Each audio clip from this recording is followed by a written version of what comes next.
ಕೊಪ್ಪಳ ಟೈಮ್ಸ್ಗೆ ಸ್ವಾಗತ. ನಮ್ಮ ಕೊಪ್ಪಳ ಟೈಮ್ಸ್ ಚಾನಲನ್ನು ಸಬ್ಸ್ಕ್ರೈಬ್ ಮಾಡಿ ಮತ್ತು ಬೆಲ್ ಐಕನ್ ಒತ್ತಿ.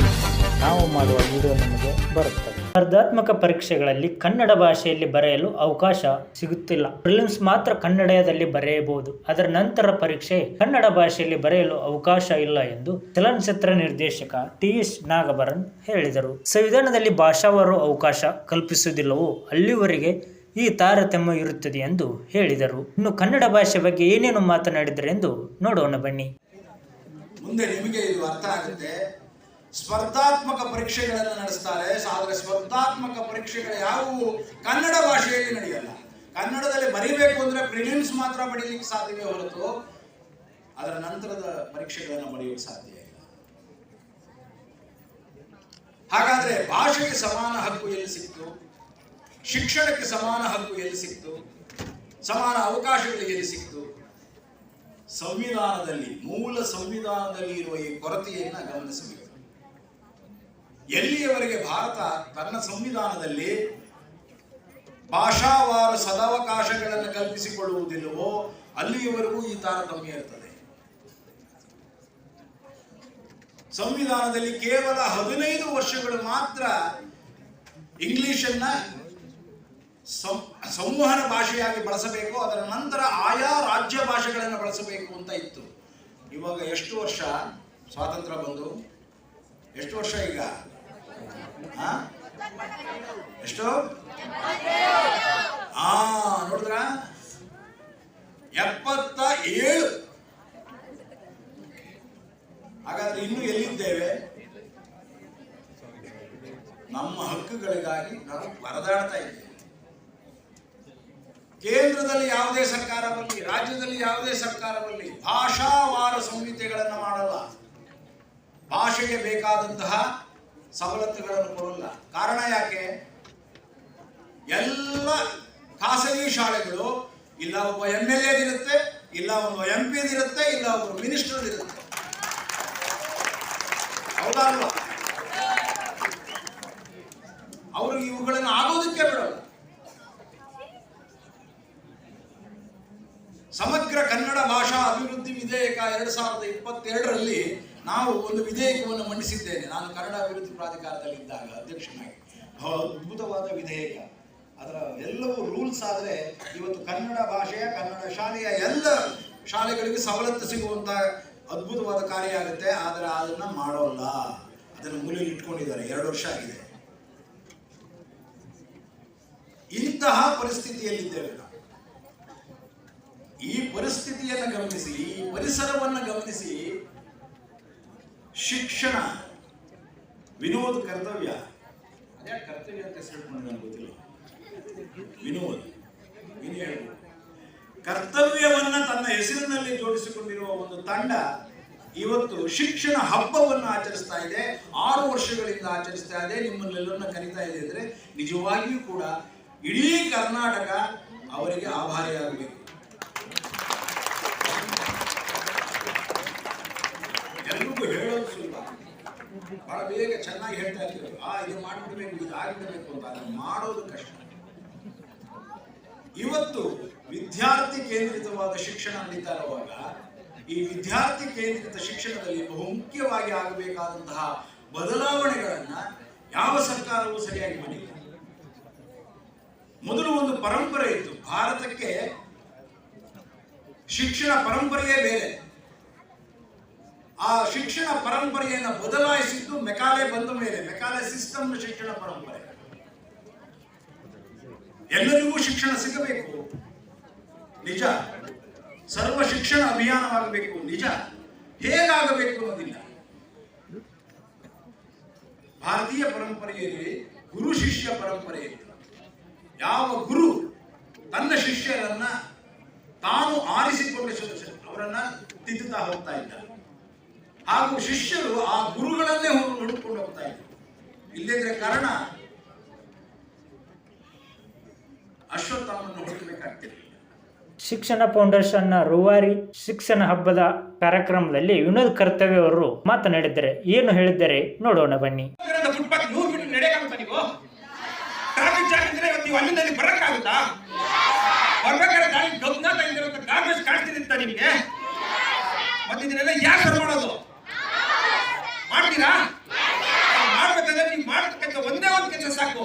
ಪರಿಶುದ್ಧವಾದ ವ್ಯಕ್ತಿ ಏನ್ ಮಾಡ್ಬೇಕು? ಅಂತ ವ್ಯಕ್ತಿಗೆ ಮಾತ್ರ ಓಟ್ ಹಾಕ್ಬೇಕು. ಈಗ ನಾನು ಹೇಳ್ತೀನಿ ಹಿಂಗ್ ಓಟ್ ಹಾಕ್ತೀನಿ ಅಂತ. ಹೆಂಗೆ ಅವ್ರನ್ನ ಕಂಡುಹಿಡಿಯೋದು? ಅಥವಾ ಒಳ್ಳೆಯವರೋ ಇಲ್ಲ ಅಂತ ನಾನೊಂದು ಚಿಕ್ಕ ಮನದಲ್ಲಿ ಹಾಕೊಂಡಿದ್ದೀನಿ. ಹೇಗೆ ಅಂತ ಹೇಳಿದ್ರೆ, ಎಲೆಕ್ಷನ್ ಕಮಿಷನ್ ಆಫ್ ಇಂಡಿಯಾ ಅಂತ ಒಂದು ವೆಬ್ಸೈಟ್ ನೋಡಿ. ಮನೆಗೆ ಹೋದ್ಮೇಲೆ ಯಾರೆಲ್ಲ ಕಂಟೆಸ್ಟ್ ಮಾಡ್ತಾರೆ ಎಲೆಕ್ಷನ್ಗೆ, ಅವ್ರದ್ದು ಜಾತಕವನ್ನ, ಇಡೀ ಜಾತಕವನ್ನ ಆ ವೆಬ್ಸೈಟ್ ಅಲ್ಲಿ ಹಾಕಿರ್ತಾರೆ ಪ್ರತಿ ಒಬ್ಬರು. ಆಗ ಏನ್ ಹಾಕಿರ್ತಾರೆ ಅದರಲ್ಲಿ ಅಂತ ಹೇಳಿದ್ರೆ, ಮಕ್ಕಳ ಇದು ಇಂಪಾರ್ಟೆಂಟ್, ತುಂಬಾ ಕೇಳಿ, ಮುಂದೆ ನೀವು ಇದನ್ನ ಫಾಲೋ ಮಾಡ್ಬೋದು ಇಷ್ಟ ಆದ್ರೆ. ಮಕ್ಕಳ ಏನು ಅಂತ ಹೇಳಿದ್ರೆ, ಒಂದು ವ್ಯಕ್ತಿ, ಆ ವ್ಯಕ್ತಿ ಎಲ್ಲ ಚರಿತ್ರೆನ ಅದ್ರಲ್ಲಿ ಹಾಕಿರ್ತಾರೆ. ಮೊದಲ ಮಾನದಂಡ ನಾನು ಏನ್ ನೋಡ್ತಿದ್ರೆ, ಆತನ ಮೇಲೆ ಕ್ರಿಮಿನಲ್ ಚಾರ್ಜಸ್ ಇದೆಯಾ ಅಂತ ನೋಡ್ತೀನಿ. ಆ ಪ್ರತಿಯೊಬ್ಬರು ಚಾರ್ಜ್ ಅವ್ರ ಮೇಲೆ ಪೊಲೀಸ್ ಕಂಪ್ಲೇಂಟ್ ಆಗಿದ್ರೆ ಅದ್ರಲ್ಲಿ ಮೆನ್ಷನ್ ಮಾಡಿರ್ಲೇಬೇಕು. ಅಂತ ವ್ಯಕ್ತಿಗಳೆಲ್ಲ ಸೇರಿ ಇರ್ತೀನಿ. ನಂತರದಲ್ಲಿ ಆತ ಏನು ಓದಿದ್ದಾನೆ, ವಿದ್ಯೆ ಇರಬೇಕು, ಒಂದು ಚಿಕ್ಕ ವಿದ್ಯೆ ಇರಬೇಕು, 10ನೇ ಕ್ಲಾಸ್ ಓದಿರ್ಬೇಕು. ಅಂತ ಏನು ಓದಿರೋ ಅಂತವ್ರನ್ನೆಲ್ಲ ಸೇರಿ ಇಡ್ತೀನಿ. ನಂತರದಲ್ಲಿ ಆತ ಏನ್ ಪ್ರೊಫೆಷನ್ ಮಾಡ್ತಾ ಇದ್ದಾನೆ ಅಂತ ನೋಡ್ತೀನಿ. ಆತ ಒಂದು ಟೀಚರ್, ಒಂದು ಲಾಯರ್, ಒಂದು ಸೈಂಟಿಸ್ಟ್, ಒಂದು ಆಂಕರ್, ಈ ತರ ಏನೋ ಪ್ರೊಫೆಷನ್ ಹಾಕಿರ್ತಾನೆ. ಆ ಪ್ರೊಫೆಷನ್ಗೂ ಮತ್ತೆ ಅವನ ಆಸ್ತಿ ಘೋಷಣೆ ಮಾಡಿರ್ತಾನೆ. ನೀವು ನೋಡಿದ್ರ ನಮ್ಮ ಪೊಲಿಟಿಷಿಯನ್ಸ್ ಆಸ್ತಿಗಳೆಲ್ಲ ಎಷ್ಟು ಅಂತ? ಎಷ್ಟು ಅವ್ರ ಆಸ್ತಿ? ಸಾವಿರಾರು ಕೋಟಿ ಆಸ್ತಿ ಅವ್ರದೆಲ್ಲ. ಆದ್ರೆ ಅವ್ರ ರಾಜಕಾರಣಕ್ಕೆ ಬಂದಾಗ ಅವ್ರ ಹತ್ರ 5 ಪೈಸೆ ಇಲ್ಲ. ಜನಗಳು ದುಡ್ಡು ಹಾಕೋರ್ನ ನಿಲ್ಸಿದ್ರು. ಹೇಗಾಯ್ತು ಇವ್ರು? ಏನ್ ಮ್ಯಾಜಿಕ್ ಮಾಡ್ಬಿಟ್ರು ಇವ್ರು? ಮತ್ತೆ ಹೆಂಗ್ ಮಾಡಿದ್ರು? ಮೋಸದಿಂದ ಗಳಿಸಿರ್ತಕ್ಕಂಥ ಆಸ್ತಿ ಇರುತ್ತೆ. ಹಂಗಾಗಿ ಅವ್ರು ಯಾರು ಆಸ್ತಿ ಅಷ್ಟೊಂದು ಇರುತ್ತೋ ಅವರ ಕೆಲಸಕ್ಕೂ ಮತ್ತೆ ಆಸ್ತಿಗೆ ಅಂತವನ್ನೆಲ್ಲ ಸೈಡ್ ಇಟ್ಬಿಡ್ತೀವಿ. ಇನ್ನು ಉಳಿದಂತವ್ರು ಒಂದು ಒಬ್ರು ಇಬ್ರು ಇರ್ತಾರೆ. ಆ ವ್ಯಕ್ತಿ ಹತ್ರ ಒಳ್ಳೆ ಆಸ್ತಿ ಇರಲ್ಲ, ಒಂದು ಒಳ್ಳೆ ಸಜ್ಜನಾಗಿರ್ತಾನೆ, ಒಂದು ಒಳ್ಳೆ ಕೆಲಸದಲ್ಲಿ ಇರ್ತಾನೆ. ಆ ನಂತರದಲ್ಲಿ ಆ ವ್ಯಕ್ತಿಯಲ್ಲಿ ಯಾವುದೇ ಕ್ರಿಮಿನಲ್ ಚಾರ್ಜಸ್ ಇರೋದಿಲ್ಲ ಅಂತ ಒಂದು ಫೋನ್ ನಂಬರ್ ಮತ್ತೆ ಅಡ್ರೆಸ್ ಇರುತ್ತಲ್ಲಿ. ಆ ಫೋನ್ ನಂಬರ್ ಮತ್ತೆ ಅಡ್ರೆಸ್ ಜಾಗ ನನ್ನ ಸ್ನೇಹಿತರು ಯಾರು ಇರ್ತಾರೆ, ಆ ಸ್ನೇಹಿತರಿಗೆ ಫೋನ್ ಮಾಡ್ತೀನಿ, ಏನಪ್ಪಾ ಇವ್ನು ರೌಡಿಸಮ್ ಮಾಡ್ತಾ ಇದ್ದಾನೆ, ಇವ್ನು ಗೂಂಡಾಯಿಸಮ್ ಮಾಡ್ತಾ ಇದ್ದಾನೆ ಅಂತ ಕೇಳ್ತೀನಿ. ಇಲ್ಲ ಅಂತಾರೆ. ನಿನ್ ಕೈಗೆ ಆರಾಮಾಗಿ ಸಿಗ್ತಾರ ಅಂತ ಕೇಳ್ತೀನಿ. ಈ ಆರಾಮಾಗಿ ಸಿಗ್ತಾರೆ ಅಂತ ಹೇಳಿದ್ರೆ 4-5 ಒಳ್ಳೆ ಕೆಲಸ ಮಾಡಿದನ ಅಂತ ಕೇಳ್ತೀನಿ. ಹೌದು ಅಂತಂದ್ರೆ ಅಂತ ವ್ಯಕ್ತಿಗೂ ಗೊತ್ತಾಗ್ತದೆ ನಾನು ಮಾಡಿ ಸರಿನಾ ತಪ್ಪ, ಸರಿನಾ ತಪ್ಪ. ಮುಂದೆ ನೀವು ಹ್ಯಾಕ್ ಮಾಡ್ತೀರಾ? ಇದನ್ನ ಪ್ರತಿಜ್ಞೆ ಮಾಡ್ಬೇಕು. ನಂತರ ಮತ್ತೆ ಟಿವಿನಲ್ಲಿ ಒಬ್ಬರನ್ನ ಹೀರೋ ತರ ಮಾಡ್ತಾರೆ, ಮತ್ತೆ ಪೇಪರ್ ಅಲ್ಲಿ ಒಂದು ಹೀರೋ ತರ ಮಾಡ್ತಾರೆ, ಮತ್ತೆ ದುಡ್ಡು ಚೆಲ್ಲಾಡ್ತಾರೆ, ಮತ್ತೆ ನಾನು ನಿನ್ ಜಾತಿಯವನು ಅಂತಾನೆ, ಮತ್ತೆ ನಾನು ನಿನ್ ಧರ್ಮದ ಕಾಪಾಡ್ತೀನಿ ಅಂತ ಹೇಳ್ತಾನೆ. ಅಂತವ್ರು ಗೊತ್ತಾಗ್ತೀರಾ? ಎಸ್, ಅದನ್ನ ಎಲ್ಲವನ್ನು ಬಿಟ್ಟು ರಾಜಕಾರಣಕ್ಕೂ ಜಾತಿಗೂ ಸಂಬಂಧ ಇಲ್ಲ, ರಾಜಕಾರಣಕ್ಕೂ ಧರ್ಮಕ್ಕೂ ಸಂಬಂಧ ಇಲ್ಲ, ರಾಜಕಾರಣಕ್ಕೂ ದುಡ್ಡಿಗೂ ಸಂಬಂಧ ಇಲ್ಲ. ರಾಜಕಾರಣಕ್ಕೂ ಸಂಬಂಧ ಇರೋದು ಸಮಾಜದ ಉನ್ನತೀಕರಣಕ್ಕೆ, ರಾಜಕಾರಣಕ್ಕೂ ಸಂಬಂಧ ಇರೋದು ಜನಗಳ ಉನ್ನತೀಕರಣಕ್ಕೆ, ರಾಜಕಾರಣಕ್ಕೂ ಸಂಬಂಧ ಇರೋದು ನಮ್ಮ ದೇಶದ ಉನ್ನತಿಗೆ. ಕರೆಕ್ಟ್ ಅಲ್ವಾ? ಸೊ ಇದು ಅತಿ ಬಹಳ ಮುಖ್ಯವಾದಂತ ಶಿಕ್ಷಣ ಅಂತ ನನ್ನ ಭಾವನೆಯಲ್ಲಿ ಈ ಒಂದು ಚಿಕ್ಕ ಶಿಕ್ಷಣವನ್ನ ನಿಮ್ಗೆ ಕೊಟ್ಟಿದ್ದೀನಿ. ಇಲ್ಲೆಲ್ಲ ನೆರೆದಿರ್ತಕ್ಕಂಥವ್ರಿಗೆ ನೀವು ಕೂಡ ಒಳ್ಳೆ ಕೆಲಸ, ನಿಮ್ಮೆಲ್ಲರಿಗೂ ಒಳ್ಳೇದಾಗಲಿ. ಇನ್ನೊಂದು ನಾನು ಖಂಡಿತ ಬರುವೆ. ಎಕ್ಸ್ಟ್ರೀಮ್ಲಿ ಸಾರಿ, ಕನ್ವೆ ಮಾಡಿದಷ್ಟು ಎವ್ರಿವನ್ ಪ್ರೆಸೆಂಟ್. ಒಳ್ಳೇದಾಗಲಿ. ನಮಸ್ತೆ, ಧನ್ಯವಾದ. ನನಗೆ ಗೋಲ್ಡ್ ಮೆಡಲಿಸ್ಟ್ ಸಿಕ್ತು. MBA ಫಿನಾನ್ಸ್ ಮಾಡಿದೆ. ಯೂನಿವರ್ಸಿಟಿಯಲ್ಲಿ ಗೋಲ್ಡ್ ಮೆಡಲಿಸ್ಟ್ ಆಗಿ 2014 ನಾನು ಪಾಸ್ ಔಟ್ ಆದೆ.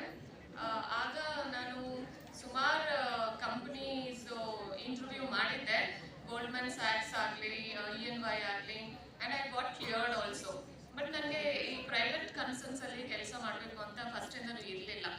ನಮ್ಮ ತಂದೆಯವರ ಬ್ರದರ್ ಬಂದು was into government service. So ಅವರೇ ನನಗೆ ತುಂಬ ಸ್ಫೂರ್ತಿ ಇದ್ರು ಲೈಫಲ್ಲಿ. ಅವರು ಕೂಡ ಆಫೀಸರ್ ಇದ್ರು. ನಾನು ಸಣ್ಣ ವಯಸ್ಸಿನಿಂದಲೇ ಆಫೀಸರ್ ಆಗಬೇಕು ಅಂತಲೇ ಇದ್ದೆ. ಸೊ ಹಾಗಾಗಿ ನಾನು ಈ ಪ್ರೈವೇಟ್ ಜಾಬ್ಸ್ ಎಲ್ಲನೂ ಇಂಟ್ರೆಸ್ಟ್ ಇರಲಿಲ್ಲ. Even though I got many offer letters, I have not joined. ಹಾಗೇನು ಮಾಡಿದೆ, ನಾನು ಒಂದು IAS ಆಫೀಸರ್ ಹತ್ರ ಕೋಚಿಂಗ್ ಹೋಗ್ತಿದ್ದೆ, ವೀಕೆಂಡ್ಸ್ ಮಾತ್ರ. It was not an official coaching. ಅವರು ಪಾಪ ಸ್ಯಾಟರ್ಡೆ ಸಂಡೇಸು ಅವ್ರ ಮನೆಯಲ್ಲಿ ಒಂದು 10 ಜನ ಮಕ್ಕಳಿಗೆ ಹೇಳ್ಕೊಡ್ತಿದ್ರು.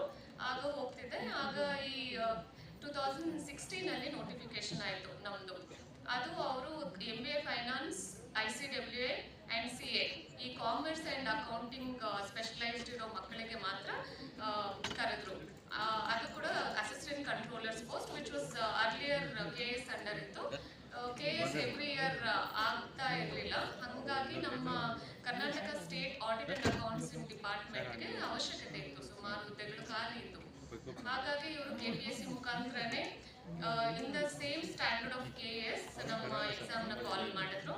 ಆಗ ನಾನು ಅಪಿಯರ್ ಆದೆ, ಬರ್ದೆ. ಸೊ ಫಸ್ಟ್ ಅಟೆಂಪ್ಟ್ ಅಲ್ಲೇ ಕ್ಲಿಯರ್ ಆಗಿ 2 years ಪ್ರೊಬೇಷನರಿ ಆಗಿ ಕೆಲಸ ಮಾಡಿ ಸುಮಾರು ಟ್ರೈನಿಂಗ್ಸ್ ಎಲ್ಲ ತಗೊಂಡು ಫಸ್ಟ್ ಪೋಸ್ಟಿಂಗ್ ಇಲ್ಲೇ ಜಯನಗರ ರಾಜೀವ್ ಗಾಂಧಿ ಯೂನಿವರ್ಸಿಟಿಯಲ್ಲಿ 2 years ಕೆಲಸ ಮಾಡಿದೆ. ಅದು ಕೋವಿಡ್ ಟೈಮ್. ಸೊ ಫಸ್ಟ್ ಸರ್ವಿಸೇ Covid time. Health sector it was very challenging for me. ಸಣ್ಣ ಮಗು ಮನೆಯಲ್ಲಿತ್ತು, ತುಂಬ ಭಯ, ಆಚೆ ಬರೋಕ್ಕೆ ಭಯ ಆಗ್ತಿತ್ತು. But it was essential service. ನಾವು ಬರಲೇಬೇಕಿತ್ತು, ಕೆಲಸ ಮಾಡಲೇಬೇಕಿತ್ತು. ಸೊ ನಾನು ಮಕ್ಕಳಿಗೆ ಎಲ್ಲ ಹೇಳೋದು ಒಂದೇ ಮಾತು, ಇವರು ಶ್ರೀಮತಿ ದಿವ್ಯಾ ಮೇಡಮ್ ಹೇಳಿದಂಗೆ ಎಜುಕೇಷನ್ ಇಸ್ ವೆರಿ ಇಂಪಾರ್ಟೆಂಟ್. ಬೇರೆ ಏನೋ ಇದ್ರೂ ಇಲ್ಲ ಅಂದರೂ ನಮ್ಮ ಹತ್ರ ಎಜುಕೇಷನ್ ಇದ್ದರೆ we can earn anything in life. So ಚೆನ್ನಾಗಿ ಓದಿ ಮಕ್ಕಳೇ, ಒಳ್ಳೆ ಗುರಿ ಇಟ್ಕೊಳ್ಳಿ. ನಮ್ಮ ತಂದೆ ಒಂದು ಮಾತು ಹೇಳೋರು ಸಣ್ಣ ವಯಸ್ಸಿಂದಲೂ, ಹಿಂದೆ ಒಂದು ಗುರು ಇರಬೇಕು, ಮುಂದೆ ಒಂದು ಗುರಿ ಇರಬೇಕು ಅಂತ. ಸೊ ಮಕ್ಕಳೇ, have a vision in life. So you should work towards that vision and definitely you will achieve it. Thank you so much. Video ನೋಡಿದ್ದಕ್ಕೆ ಧನ್ಯವಾದಗಳು. ಕೊಪ್ಪಳ ಟೈಮ್ಸ್ ಚಾನಲ್ ಸಬ್ಸ್ಕ್ರೈಬ್ ಮಾಡಿ ಮತ್ತು ಬೆಲ್ ಐಕನ್ ಕ್ಲಿಕ್ ಮಾಡಿ. ನಾವು ಮಾಡೋ ವಿಡಿಯೋ ನಿಮಗೆ ಬರುತ್ತದೆ.